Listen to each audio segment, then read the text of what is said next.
Hey, good evening. It's 8:50 p.m. It is Sunday evening and it is February 2nd. Today is Groundhog's Day. Now, I know it's silly, but I kind of do, check in and see what goes on with the Groundhog Day when I can and if I remember. And this year I am remembering February 2nd.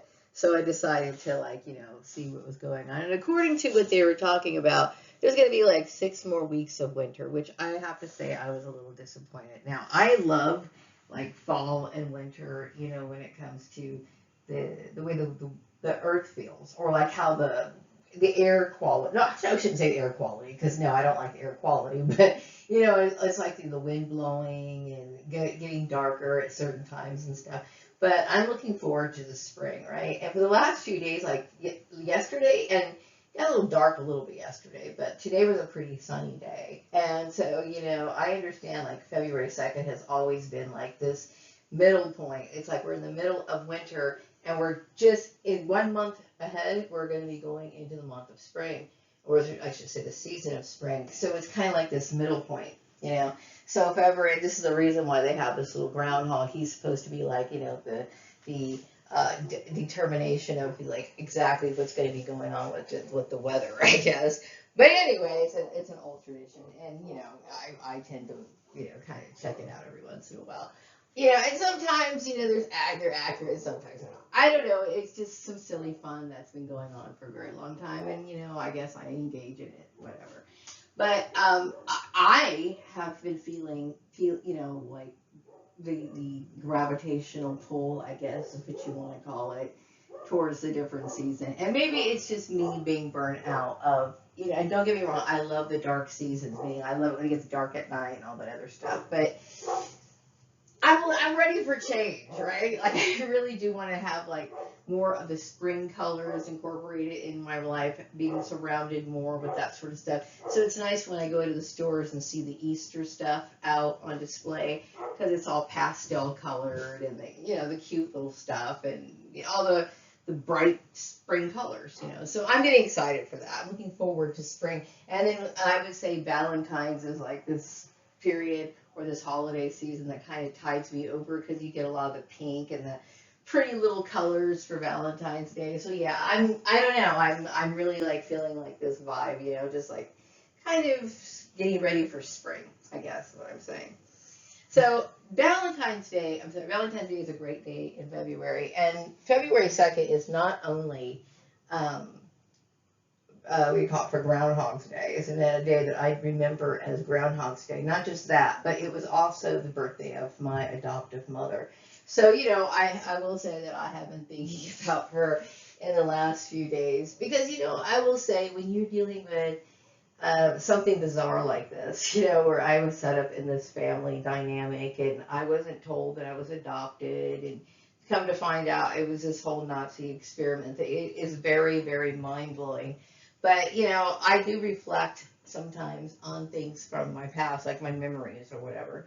And so, you make peace with it, you know what I mean? And until you find out something else weird and shocking, as people have seen my videos, as we went through like me finding out that I was adopted and on the entire story of all of this, there were times where I felt like, okay, I'm okay with this, and then I found out the Prince Alamehu thing, and all the way down the line. It just gets weirder and weirder. So anyway, yeah, there's days where I feel like just, and it's completely understandable to feel disgusted in like people. And it's funny because I know my father felt the same way about people. Like my father was open about his feeling about people, and the reason why is because he experienced the same things. At the time I didn't realize it, but he was experiencing a lot of the same things that I myself experienced in the workplace that I'm sitting here talking about and made several videos about it, right? But I didn't realize he was going through so much, at that time. I had just found out, that the targeting that I've experienced in the workplace is a connection, to what was going on in childhood, me growing up, because, it's all the result of this experiment thing, right? So, it it's a surreal feeling for me, and it's always going to be that way, right? Because to me, I've always been Maria Gordon.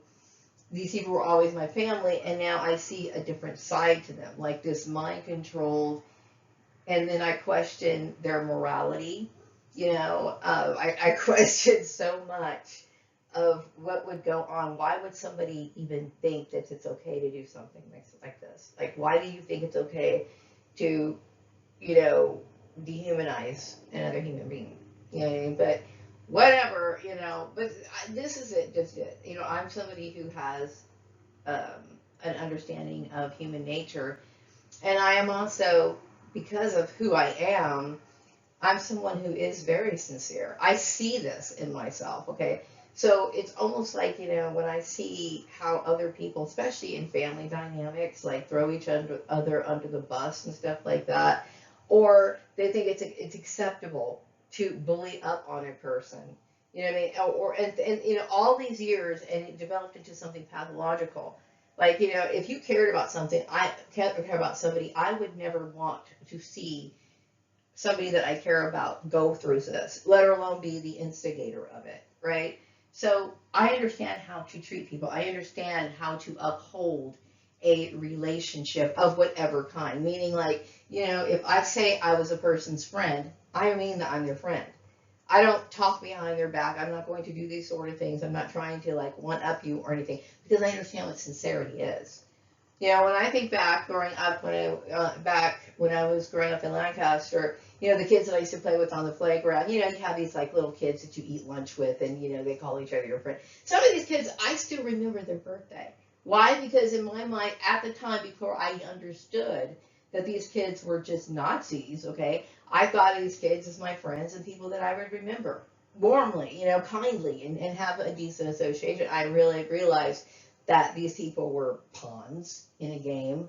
To me, it's all so mind-blowing, right? And I'm somebody who does have high standards. I don't, most people know that, throughout my targeting, like when people would, like, how, like, they got the stalker in there, okay? They're trying to figure out, who you are and all this other, so they'll send some people around you. And I remember feeling like some of the people that would come around me and want to spend time with me, I never felt comfortable with. Like I remember the time I went to, when I was working in Chatsworth, we went to this dinner, and I felt completely like I just wanted to get the hell out of there. Why? Because if you put somebody in this kind of toxic environment, because, they're thinking I'm, number one, they think that I'm some sort of antichrist. They think I'm some sort of this, because there was always some sort of backstory about me that I was completely unaware of, could not defend myself from. And therefore, I was always like this center of attention that I was not comfortable with. I absolutely hated it. And sometimes people would get confused, and they would think, okay, well, because they think, okay, well, maybe because I might change my hair. I'm changing my hair. I changed my hair a lot back then out of necessity. Or if I was to wear a new outfit to work, they would say, okay, well, you're making this up because you really do want to. It wasn't, there's nothing wrong with somebody saying, okay, I like your outfit. Okay. But I didn't realize that I was a target, somebody who was watched, studied, monitored, and even more importantly, I had no idea I was a part of any sort of experiment. So when I would deal with these people, it wasn't just compliments. It wasn't just, it was becoming outright just ridiculous and made me feel uncomfortable. Coming around staring into my window, side conversations that would lead to bullying and all this other crazy stuff, okay? Which, like I said, I never felt like angry or mad, like sometimes people will try to belittle you, and then you like start believing that about yourself. I never felt that way. Now, when I was really little, I used to feel like bad because I kept thinking, how is it that I'm always being mistreated like this? Like, it's not right. I knew that. I knew that and don't get me wrong, there are things that I have done wrong to where, like, I might have had an argument with somebody, or I might have done something that was like thoughtless or something. And as you got older, you realize that those things were wrong, or where you were in the wrong, and that builds your character because you're not going to do those sort of things again. Okay, but these are normal things that, like interactions and problems that would get escalated, that happened with everybody, but it was always a big deal when it happened to me. So it was like, I dealt with a lot of just outright evil, okay, my entire life. And I'm looking back and I see this, okay. So like I said, I do have a very strong character, and some people wonder, like, because a lot of people would not be able to handle being ostracized. They would not be able to handle it. Okay, I have a very, like I said, I have a very deep understanding of how people in society have a mindset that is very warped and very crooked. I understood when I came to understand that I was being targeted, not necessarily how deep it was, like who was targeting me, but I understood that, like, I was being bullied. Number one, I understood that bullying has no place in the workplace. Okay, it certainly should never have. If it starts in the workplace, or if it either external or internal, whether it starts in the workplace or outside the workplace, it is not appropriate to have that sort of stalking type activities going on. And I did understand that it was illegal, right? Um, and then I came to understand who was involved in it. You know what I mean? So, and then I realized, what I was set up for. You know what I mean? And how sick it is. But I also look at the spiritual deep meaning of all of this, right? So it's very deep for me. You know what I mean? Because what it did was it opened people. It should open up your eyes. Okay.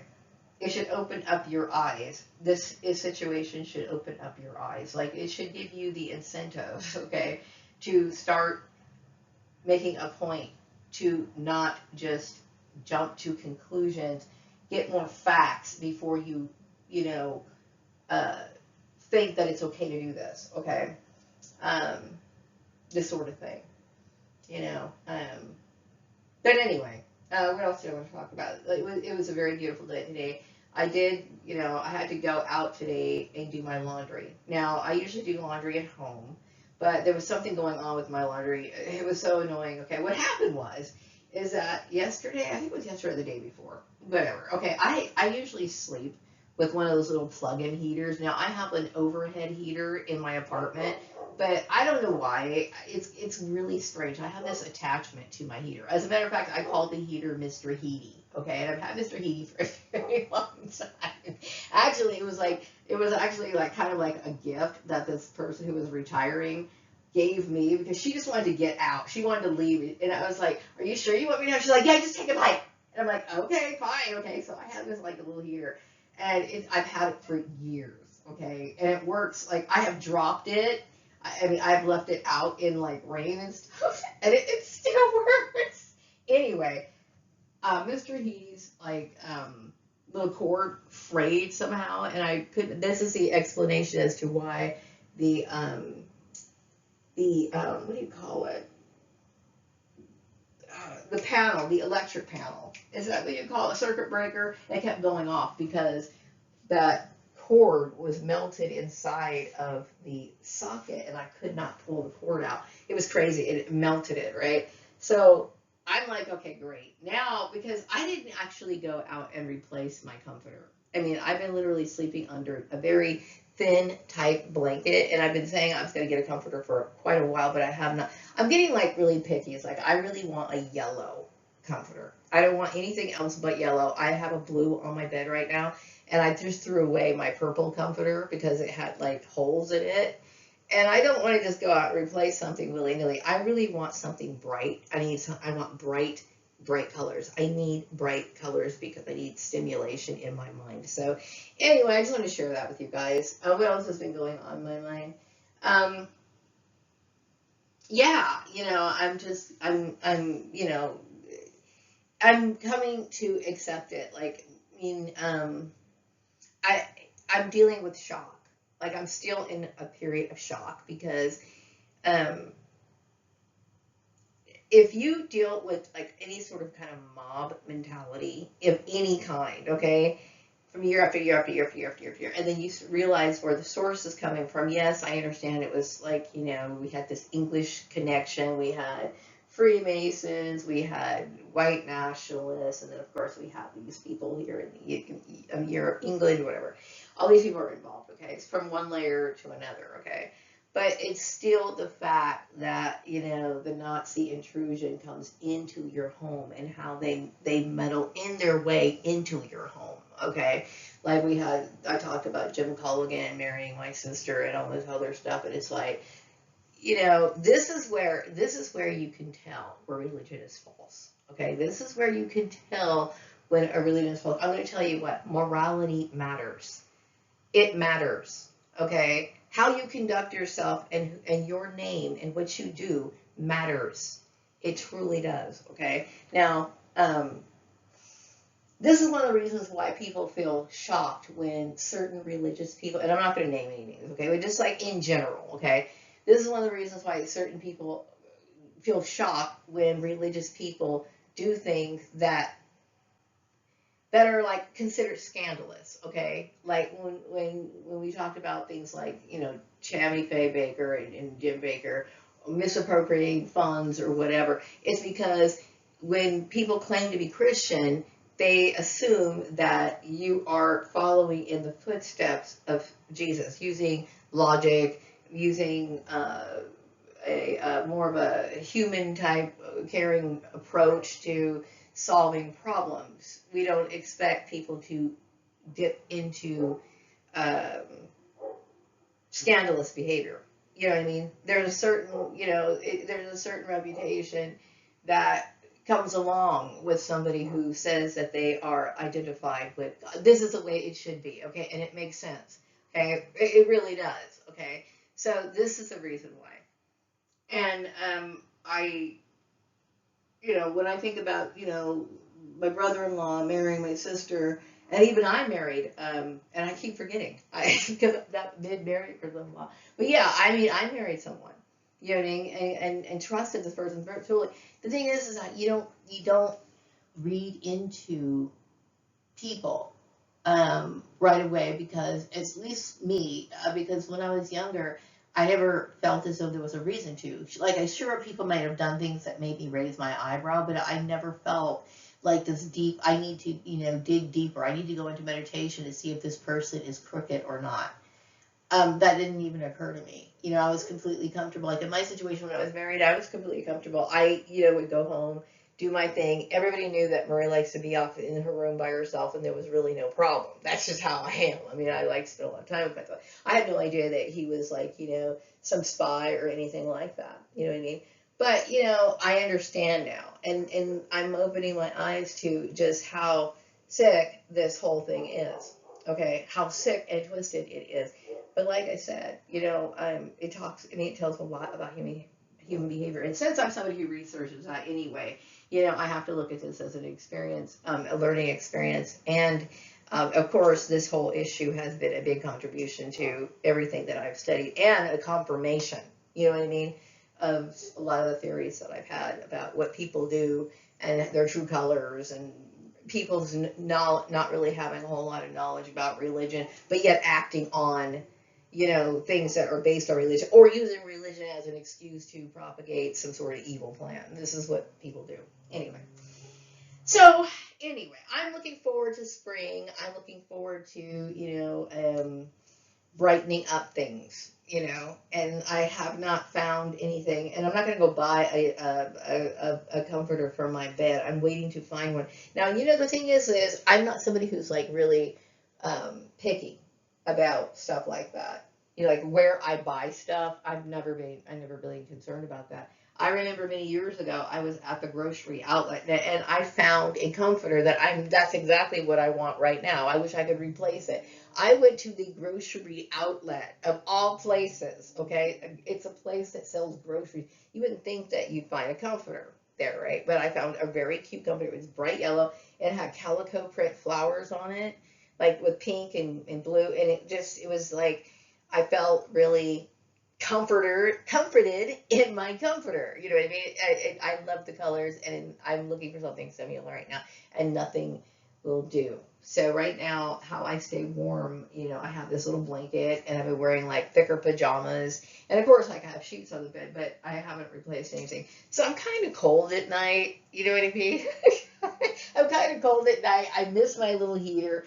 And I guess I'm going to be forced to turn on the overhead heater, which I've been trying to avoid. But anyway, I'm going to close this video. I hope you guys have a wonderful week and a wonderful 6 more weeks of winter. Take care. Bye-bye.